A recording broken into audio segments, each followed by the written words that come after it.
Hey there, fellow narrow gaugers. Just a quick update. What's going on here with the plumbing work on a 58? Just got in today the pipe bracket for the feed valve. So I went ahead and installed that. Also put this bracket in. This supports the 1.25 inch water line that comes from the tank, and that goes into the to the right side injector. So got that in. Put this in, starting to mock up where the piping's going to go. What a feed valve is it's basically a pressure regulator. The air coming from the main reservoir and the compressor and the tender will come in at 100 pounds, 110, 115, whatever we decide to set it at. And it'll come up through this line here. It basically will come underneath the floor and then come over and then come up right here and then tie into this up through the feed valve and then down to 90 psi and then out and then into the cab. This here is the main reservoir pressure that's going to go directly into the cab to operate such things as the bell and the sanders, anything that we need main reservoir pressure for. Everything else going to the brakes will come out at 90 pounds and go into the cab there. Now, once that pipe comes into the cab, I've got a little bit of figuring to do here to get the to get that 90 psi pressure coming into the independent valve right here, and then back in here is another port, and that will come out and then tie onto this pipe, which is the old steam brake line that runs up to the brake cylinders up front. And then this here is the exhaust, and that's just an exhaust muffler. I'm going to see how well that works. I'm hoping that it's not too awfully loud, just exhausting right here. If it is, then I'll just run a pipe and it'll go outside somewhere to cut down on the noise in the cab. So basically we've got, I've got that amount of work to do, plumbing it in 1/2 inch. Also, you can see I've got the injector up there. It's actually probably going to sit in a little bit and down. It's just sitting here on this because this is the only piece of 1-inch pipe nipple that I had. I'm just kind of mocking it up. This ball valve is going to go away. I'm going to put a 4-inch nipple in here and then move that valve up to here underneath the injector. I'm going to get a few more nipples and then play around with this after I get a little bit further along on the brakes. So we were talking last time about the valve for the sanders and how I felt that valve was a little bit too big.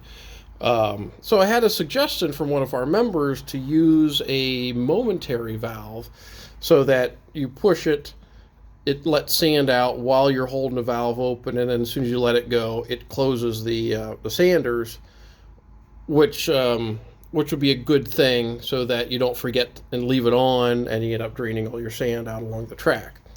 So I have this Westinghouse air brake whistle valve, air whistle valve.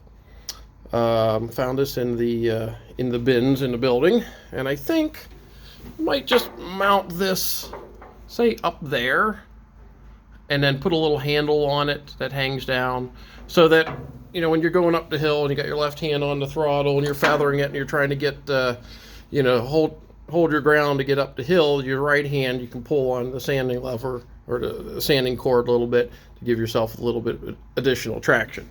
So I think that'll work out all right. I can plumb the lines in to get it up there. And if I've got air up there, well, I wonder if this thing could go somewhere up here out of the way or something. I don't know, we'll figure this out later on for the bell. Okay, so I think that's about all I wanted to share with you all today. Just doing a little bit more work on this. Of course, as you can see, the nasty white stuff has returned. We had a cold front came through here. Part of what they call it polar vortex, but basically it's the jet stream. You know, it goes up and then back down. It goes up into Canada, picks up a bunch of cold air, comes back down, and usually in the Great Lakes areas where it dips down, and then that cold air just brings a lot of snow with it. So, you know, it has been the procedure or the usual thing here in spring anymore is that we'll have cold snap, and then it'll get warm, and get cold and warm, cold, warm, and then of course the further you go into the year, the less radical of a change between the cold and the warm until finally it's just warm. I do remember my grandparents telling me when I was young, said there's always a big snowstorm around St. Patrick's Day, which is about a week away. So they always said that there's always the last big snowstorm of the year is always around the middle of March, St. Patrick's Day, and well, I guess being a week apart from that isn't too far off. So, well, anyway, that's my amateur meteorology there. So, before I leave you, I'm just going to talk a little bit about our coal bin situation. This is a $400 gravity wagon that I bought. It didn't have any wheels on it. It's just a wagon itself. We used this for our coal storage last year. I'm going to add sides to this, get it up a little bit higher, and then we're going to mount this down there towards the end of the track on the other side of the concrete phone booth. Mount it there high enough so that you can just put the chute down and then put the coal right into the tender, and then there will be a ramp on the back side where I can come up with the backhoe and then fill this thing with coal. So that's at some point here this spring. We'll get that set up over there. One positive bit of news with, you know, $120 oil and $4 gas and all that, the price of our coal actually went down $10 a ton. So we're going to get out there and buy enough for the whole season and have it here so that we'll be good to run through the whole season and don't have to worry too much about fuel prices. So that's a bit of positive news. What diesel fuel and gasoline we use, of course, for the Brookville, you know, this is a gas hog. And of course we've got a couple of diesel powered machines here, so we're kind of doing all right fuel wise. You'll hear the generator air in the background providing our electricity. Well, our new Battleborn batteries showed up yesterday for the solar installation, so maybe sometime over the next week or so I'll be putting that in and revamping the solar installation so we can go back to having free electricity. And it'll be a much better installation than the original one where I had the AGM batteries with the lithium ion batteries. We're going to have much more of a storage capacity for our power. So and of course you can just, you know, if we find out that, you know, the amount of batteries I have is not enough, well, we'll just buy a couple more batteries and add to it, and you just keep adding on to the system until you get to that point where the sun is out enough to charge the batteries that they'll take you completely through a day with no sun. So, here, one last thing to talk about. This is what we're doing with the old tender. Using it as a mobile fab shop, basically. So I've got my 400 amp SAA 400 Lincoln welder that has a 6-cylinder Continental gas engine. I've got the cutting torch set.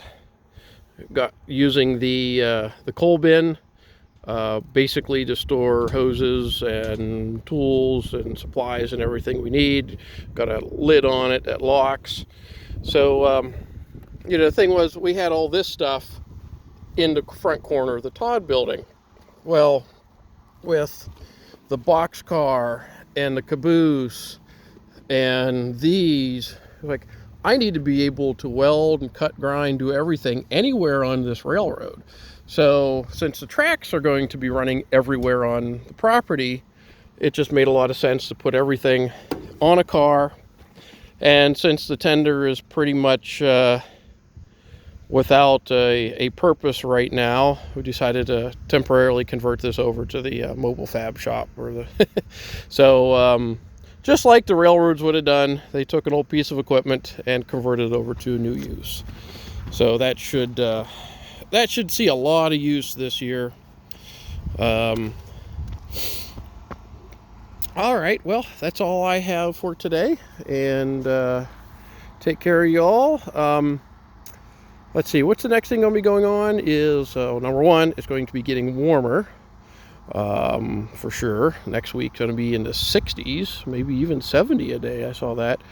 So we're going to be doing a lot of cleanup around here, a lot more work on site, and trying to get ready for June, because, we're only, 3 months away?